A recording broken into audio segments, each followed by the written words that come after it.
Central Mountains, similar to yesterday, we're looking at mostly sunny, bit more clouds, but still mostly sunny really, but in the afternoon you'll see a little bit more cloud cover, and in the afternoon a chance of an isolated thunderstorm pretty much from Salmon on northward, and do expect some visibility restrictions, not hard restrictions, but hazy conditions you'll see due to that wildfire still in the northern plain and heading eastward. Strongest winds today were just below the threshold for a wind advisory, but the strongest winds again will be in this corridor from the craters up towards Du Bois. They can see gusts in the afternoon up into the 40s of miles per hour. That whole area, if you're driving any of these corridors, especially when there's no obstruction to the wind to slow down that wind, you have to be careful. Make sure you're avoiding all distractions, you're keeping your hands on the wheel. And highest winds in the afternoon, and the strongest winds will be in the corridor from the bottom of the Central Mountains, portions of the Central Mountains as well. Strongest in the afternoon, but gusty all throughout.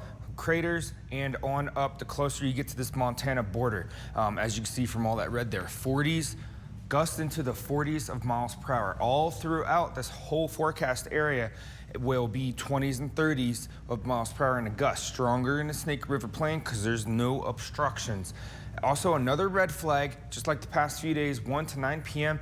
Humidity is rising just a bit more over the weekend. We're looking to get 15%, but again, it's still very dry and very high winds. It takes a small little flame to set something off, and the winds take it from there. Today, Snake River Plain, any chance of isolated thunderstorms will be towards closer to the southeast that you get more of a guarantee for there. However, during the daytime, there's still a lot of instability that can allow some pretty good buildups the closer you get to where that moisture, that ribbon of moisture is, some buildups in the afternoon. And if there's enough time and enough buildup, I wouldn't be surprised if there is an isolated afternoon storm, probably close to Pocatello or even Blackfoot.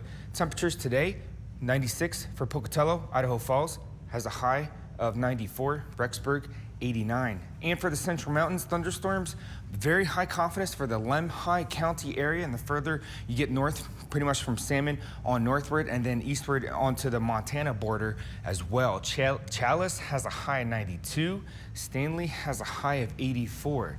And for the Eastern Highlands, along that border there, and closer you get to Montana, the Montana border, the Teton Range, and then in the southeast Highlands as well. That good little triangle right there has a very high chance of seeing some afternoon thunderstorms. Not expecting a lot of precipitation, specifically just dry with some rumbles of thunder, and some high winds can come out of these as well into the 40s miles per hour. Island Park has a high of 83.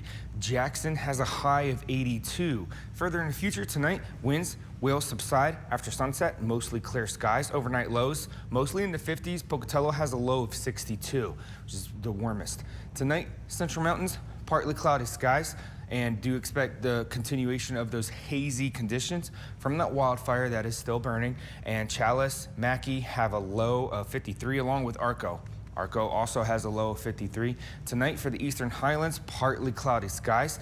Chance of an isolated thunderstorm lasting a little bit longer than the rest of the state. I would say possible along in this region here, up from the Teton area a little bit into the Island Park down to Malad as well. Overnight lows, 40s and low 50s, up to 53 degrees. Now for the Southeast Idaho Chevy dealer, 7-day forecast, another day of winds. We calm down with our winds into breezes 10s and 20s miles per hour over the weekend, and then our winds are expected to pick up on Monday again. Hottest days Saturday and Sunday, but also Monday is looking to be fairly similar as to the weekend as well. 96 for the weekend for Idaho Falls.